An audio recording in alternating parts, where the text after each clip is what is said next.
اهلا بيكم، انا احمد حلمي ودي قناه زوم ان. هنتكلم النهارده عن الحلقه السادسه من مسلسل ذا لاست اوف اس، الحلقه اللي كان عنوانها الدراما والدراما بس. حلقه كانت دراميه بشكل رهيب. ممكن ناس تقول عليها ان اداء الحلقه قل او ان الريتم قل شويه، بالعكس خالص، الاداء لسه محتفظ بجماله وبالروعه اللي هو ماشي بيها. الحاجه اللي هتخلينا نشوف حاجات كتير وهنعرف حاجات كتير في الحلقه دي. حلقه دراميه ممكن نتصنف ان هي ممكن من الاعظم، والاداءات اللي فيها الفرديه فعلا فعلا خرافه. حاجات كتير شفناها في الحلقه دي، وممكن نكون بعدنا عن الاكشن شويه، لان كان في لقطات برضو اكشن بسيطه ممكن تكون قرب النهايه. حاجات كتير حصلت وحاجات كتير اتعرفنا عليها من خلال الجزء في الحلقه دي، فخليكم معايا.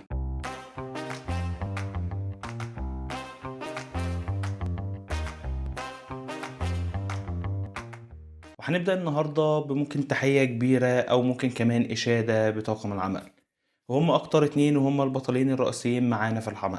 أولا هخص بالذكر هي بيلا رمزي.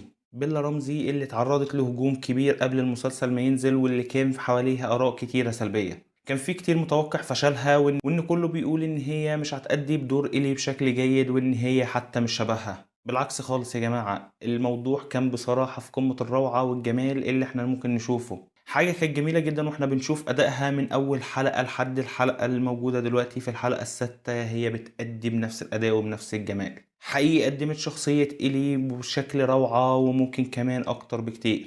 أنا واحد صحيح من اللي ملعبوش اللعبة، بس بصراحة أداها لحد دلوقتي مقنعني وأبهار كبير ليها. قدرت إن هي توصل كل المشاعر، ممكن من خوف، ممكن من قلق، ممكن من تمرد، حاجات كتير قدرت توصلها لي. بس الفكرة ان هي لسه محتفظة بدور الشخصية، الحاجة اللي كانت عجباني جدا. وحاجات كتير حصلت لها والاحداث اللي عدت بيها وحتى الصدمات اللي حصلت لها، انا لحد دلوقتي لسه متفاعل معاها باللي حصل في نهاية الحلقة اللي فاتت في لحظة موت سام وهنري. لحد دلوقتي صرختها وحتى اللي ابتدوا بيها الحلقة دي ودي اللي هنجيلها بعدين بصراحة كانت مقدمة ولا اروع، وان ممكن اقول ان هي قدمت الدور كمان بشكل خرافي.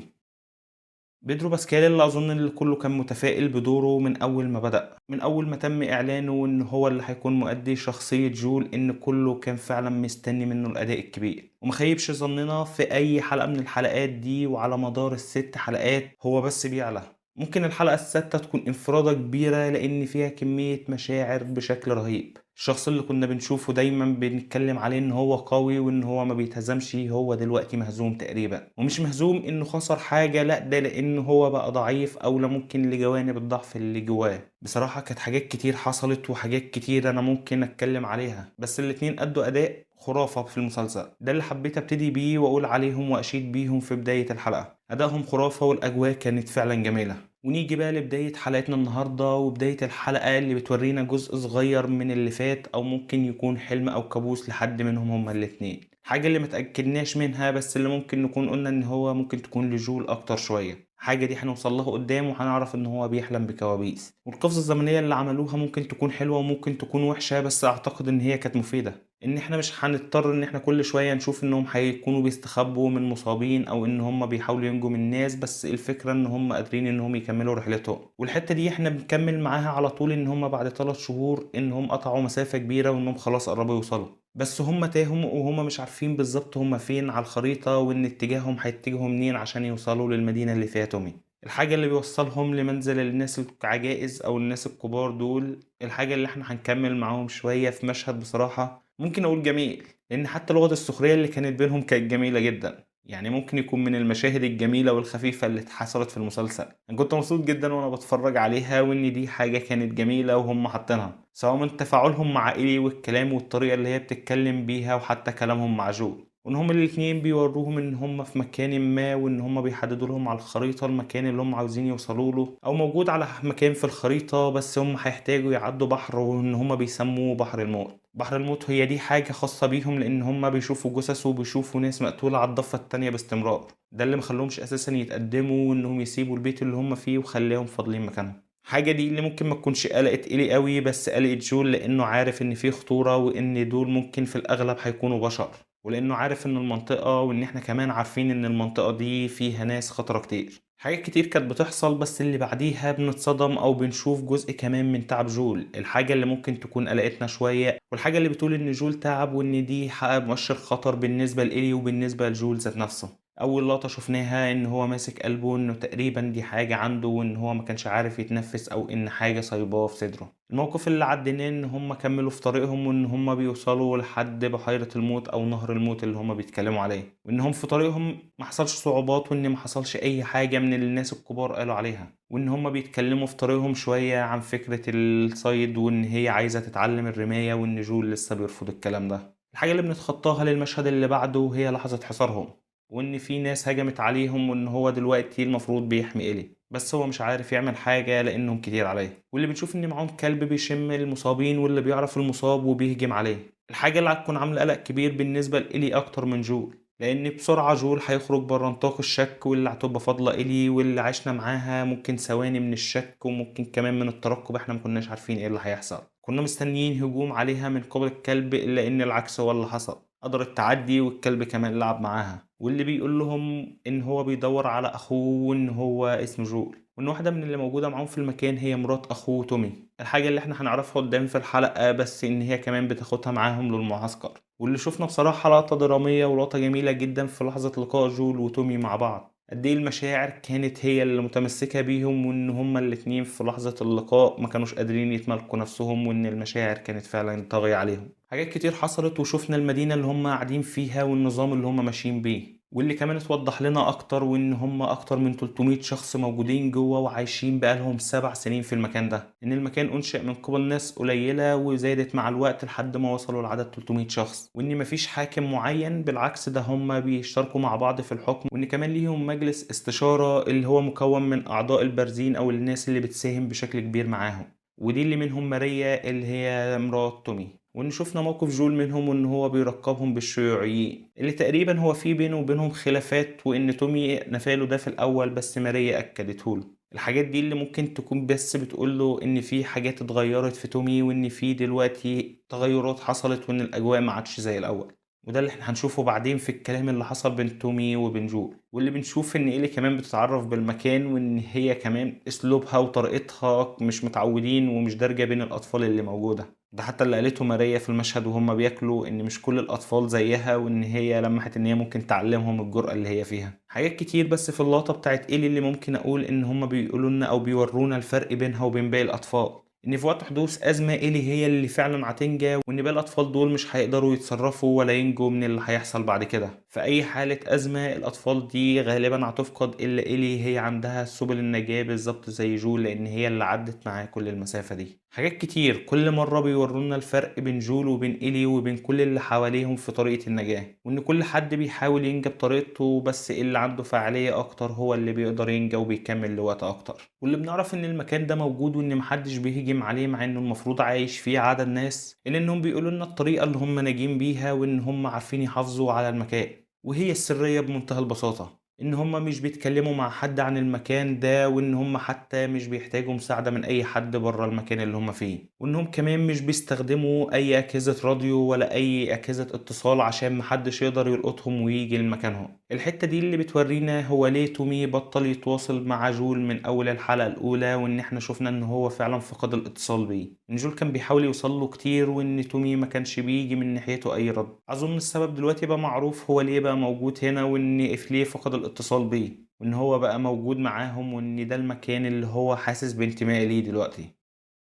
واللي بعديها بشوية بننتقل لمشهد الحديث ما بين تومي وبين جول، واللي بنشوف ما بينهم الأحداث والصراع اللي ممكن يكون كان على خفيف في الأحداث دي، اللي بنشوف جول بيطلب من تومي إن هو يكمل معاه في رحلته وإن هو عايز يوصل إلي للمكان اللي فيه الفاير فلايرز، واللي بيسأله هما الفاير فلايرز ممكن يكونوا متواجدين فين، واللي بيقوله إن هما موجودين في جامعة إسترون، الجامعة اللي هي ممكن تكون على مسافة أسبوع منهم على ظهر الحصان، إن هو ممكن ياخدها وإن هم ممكن يروحوا هناك، واللي بنعرف إن الرحلة خطر بس إنهم ممكن يوصلوا ويرجعوا عادي بسلام من غير ما يحصل لهم أي حاجة. بس بنشوف بعدها إن جول بيطلب من تومي إن هو كمان يرافقه معاه في الطريق وإن هو يروح معاه للمكان ده، بس تومي بيرفض وإن هو بيقوله إن هو مش هيقدر ينفذ له الطلب ده، وان هو بقى منتمي للجماعة دي دلوقتي، وخصوصا ان هو بقى متجوز ماريا وان هو عايش واستقر معاهم، اللي بيشتد ما بينهم الخلاف واللي بيقوله ان هو اخوه واللي بيقوله ان انت يعني المفروض ان انت تتبع معايا وتمشي معايا. الحاجة اللي هتخلي ما بينهم النقاش اشتد شويتين لحد ما تومي هيقوله ان ماريا حامل،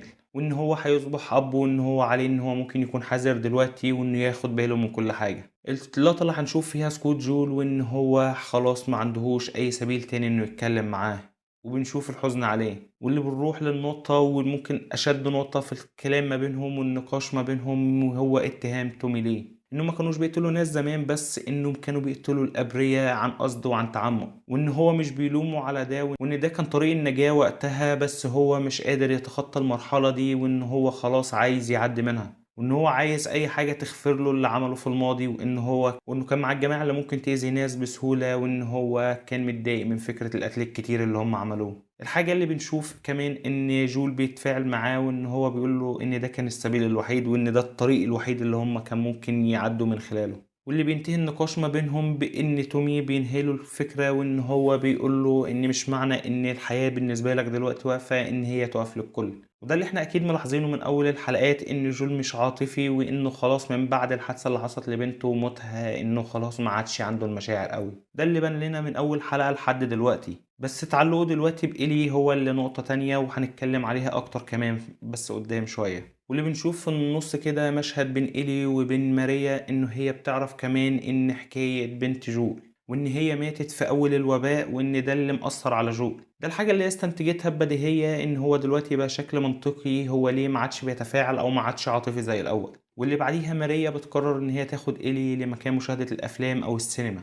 الحاجة اللي احنا بنشوف بوضوح ان إيلي مش متكيفة معاها، وان هي حتى مش متفاعلة معاها زي باقي الاطفال، ان كله قاعد يتفرج ومشدود ليها، وهي الوحيدة اللي كانت قاعدة مستغربة المكان، واللي ما كانتش حابة الجو اللي هي قاعدة فيه. ممكن عشان كل الأحداث اللي هي مرت بيها وبكل اللي حصل لها، هي خلاص ما عادش مستسهلة الأمور، وما عادش عايشة في سلام زي الأطفال دي. إن هي عدت المرحلة إن هي ممكن تكون قاعدة تتفرج على حاجة، وإن هي تعرف حاجة من زمن قديم هي حتى ما عاشتوش قبل كده. حاجات كتير بتبين لنا فرق الشخصيات وفرق اللي حصل، والناس اللي اتولدت بعد الأزمة والناس اللي كانت موجودة قبليها. واللي بعديها بنروح على طول للمشهد اللي ممكن أقول إنه الأكتر درامي والأكتر جمال في الحلقة كلها. المشهد اللي جمع تاني بين تومي وبين جول تاني، والكلام اللي دار ما بينهم. حقيقة كان مشهد خرافة وتمثيل من بيدرو باسكال، ممكن أقول إنه عدى الوصف. أنا كنت متعلق معاه وكنت مندمج معاه في كل تفصيلة بيقولها، أنا كنت متأثر معاه بشكل كبير. الحاجة اللي ممكن أقول كمان كانت مخلياني متأثر وإني مش عايزه أساسا يفارق القصة أو إن هو يسيب إلي، لأني اتعلقت بيه بمنتهى البساطة، ولأنه ممكن لو حصلت الحركة دي إن ده هيسيب جوايا فراغ كبير. اني انا زي إيلي ما كانش عندي استعداد ان انا افقده، وان هو الشخصية الاساسية معايا، واني مش عايز حتى انه يفقدها او ان اتخلى عنها. وفي النقاش ما بينهم المرة دي، جول بيقول لتومي على السر الكبير بتاع إيلي،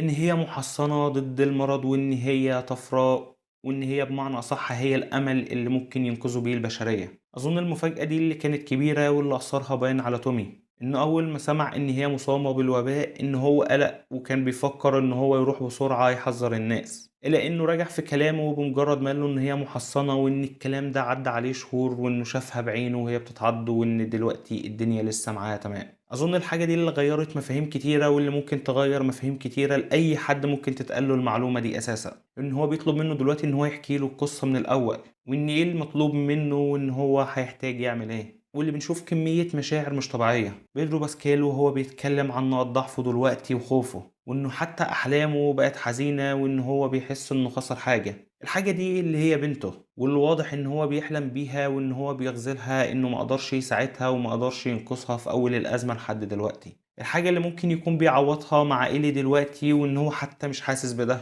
وان هو خايف انه يكمل معاها الرحلة بضعفه ده، وان هو يتسبب في قتلها هي كمان. حاجات بسيطة ممكن تكون بيت لنا قد ايه دلوقتي حجم الارتباط بين إيلي وبين جول، واللي كمان هيزيد قدام، واللي هنشوفه من ردة فعل إيلي على الكلام ده.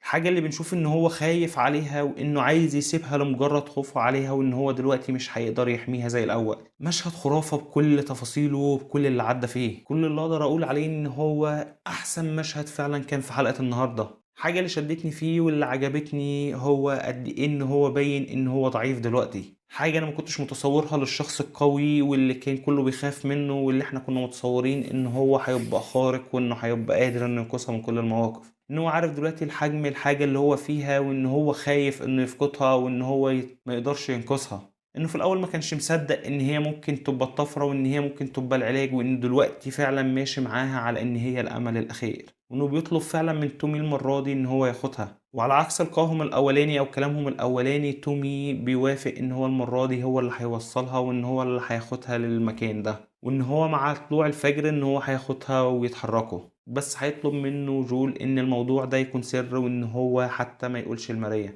وده اللي شفناه في المشهد بعديها، إن هو حتى ما قدرش يروح يقف معاها أو يكلمها إيه اللي حصل. بس اللي بنروح له على طول بعدها هو موقف جول وإيلي وكلامهم مع بعض، واللي بنعرف إن إيلي سمعت جزء من الكلام اللي حصل بين تومي وبين جول، وإن هي فهمت إن جول بيتخلى عنها وإنه هيسيبها. الحاجة دي اللي كانت مزعلها واللي كانت مؤثرة فيها جدا. ممكن دلوقتي نقول ان فعلا في ترابط ما بينهم، وان هي حاسه بجزء كبير ان ده شخص اكتر من انه عزيز عليها، ان هي بتحس معاه بالامان، حاجه كبيره بالنسبه لها، وان هي حتى مش عايزه تخسره حتى لو حد تاني قادر انه يحميه اكتر منها، بس هي متمسكه بيه. دلوقتي ممكن نقول ان الرابط ما بينهم فعلا بقى كبير، بس بنشوف ما بينهم الخلاف، وبنشوف حتى لما ذكرت قصاده اسم بنته الحاجه اللي ضايقته، انه بيقول لها ان هي فعلا مش بنته وان هو مش ابوها، وان هو من بعد طلوع الفجر ان هي هتروح في طريق وان هو هيرجع في طريق تاني وانهم هيفترقوا خلاص. بس اكيد ده مش اللي حصل، ان احنا شفنا بعديها قد ايه هو متأثر بالموضوع ده، وانه حتى وهو بيفتكر بنته الا ان هو مش عايز يسيب إلي. وده اللي شفناه على طول تاني يوم، ان هو استنى إلي الصبح في الاسطبل، وان هي وهي خارجة مع تومي ان هو بيخيرها المرة دي ان هي تكمل معاه الرحلة بس تكون في خطر، بس ولا تكمل مع تومي ويكون في امان اكتر منه. الحاجة اللي مخلتش إلي حتى تفكر وإن هي حتى تبص للأمر، على طول قررت إن هي تكمل الطريق مع جول.